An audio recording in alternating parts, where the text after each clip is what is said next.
কিছু কিছু কষ্ট আছে যেগুলো ভাষায় প্রকাশ করা যায় না। কিছু কিছু কান্না আছে যেগুলোর মূল্য কেউ টাকার দ্বারাই দিতে পারে না।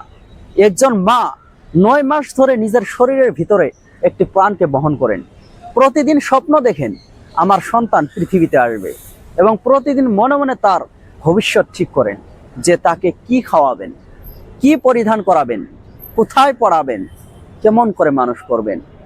মনে মনে ভাবেন সে আমাকে মা বলে ডাকবে, কিন্তু হঠাৎ একদিন ডাক্তার বলে বাচ্চাটি আর বেঁচে নেই। আর এভাবেই অনেক মা তার সন্তানকে জন্মের আগেই হারান। এমন মাদের জন্য হাদিসের কিতাবের ভিতর জায়গায় জায়গায় জান্নাতের সুসংবাদ এসেছে।